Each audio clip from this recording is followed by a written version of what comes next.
I'm Zach, this is Sky, and this is the Quick and Dirty.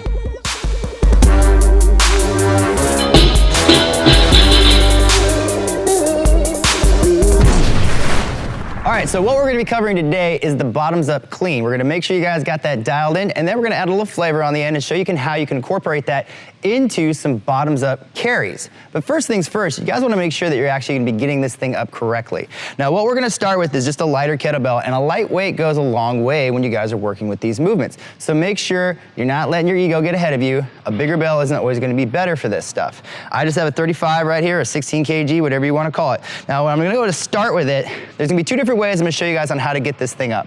One is gonna have the bell slightly angled out. The other one's gonna be a little bit more of a fast track, just so we can get people moving on it.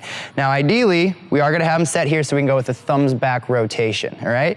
Now what I'm gonna do is I'm gonna take my hand and the webbing of my thumb and pointer finger and kind of get it down past the corner of the bell.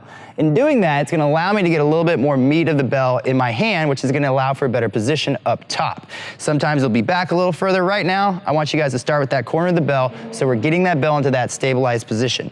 I'm gonna start down here, I'm gonna get into my set position, I'm gonna have my hips squared, my eyes are gonna be forward. When I go to hike this thing back, my thumb's gonna rotate back and I'll come up into my position. I'm right down here, boom, and I come up. As you guys can see, I'm keeping the bell in nice and stacked to my body.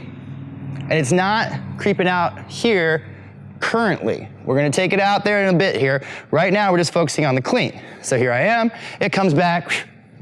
You can see I get a little bit of rotation in my upper body, but my hips are gonna stay squared. That's what I'm looking for. When I come back down, again, that thumb rotates back. Now, if you have a group of people that aren't necessarily used to that yet, one going unilaterally, two maybe just not very familiar with kettlebells, you can start with the handle forward. You're gonna grab it in the same way, and you're gonna keep the thumb forward as well. When you clean it up, it's gonna come up here.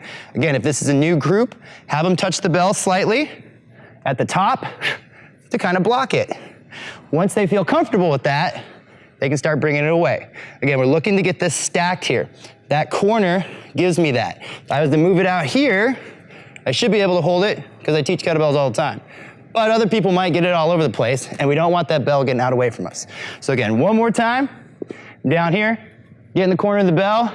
If I'm going thumbs back, boom, I'm coming up here. If I'm coming thumbs forward, boom, same thing. And if I'm getting someone confident with it in the beginning, they can just kind of tap the bell to keep it into a nice, safe position. When we bring it back down, we set it down safely. Now, what's cool about this is you can take this into bottoms up presses, which we're gonna talk about in another video, or you can do a bottoms up carry. Now the doc's gonna talk to you about this, and this is where we're gonna see a little bit of that separation to kind of increase that difficulty and durability aspect to it. What do you got for us, Doc? So yeah, the way Zach just described is very efficient. Keeping the weight close to your body, keeping the elbow close to the body, kind of throwing the elbow underneath the hand, all this is very efficient, but we're not gonna go for efficiency and we're trying to test the midline, we're trying to push some stability requirements. So if you were going to add this to a movement, you could do it to just about anything like we just mentioned. Overhead press, double press, I like to add it to arm bars, windmills. That way you can add your stability requirements without having to add more and more weight to the movement. One thing you can do that I'll demo here today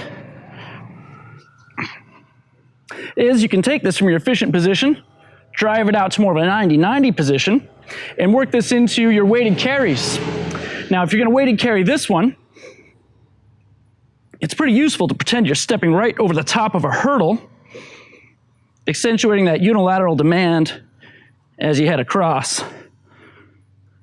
As you can see, you don't have to go all that far before it starts to become taxing on the wrist. Excellent for wrist stability, midline stability, overall durability, and you can just work that into like your triplet or couplet kind of a workout. Pretty much, guys, it's a great way to get you set up for proper bottoms up positioning. Like Doc said, you can have people doing windmills, you can do arm bars, you can do a bunch of stuff with it. Start it with the clean, get that crush grip down. Not only is it gonna get dialed in for the clean and the overhead stuff, you guys are gonna be able to build up a stronger grip, which who doesn't want a stronger grip? That's always gonna be a pivotal point in your guys' training.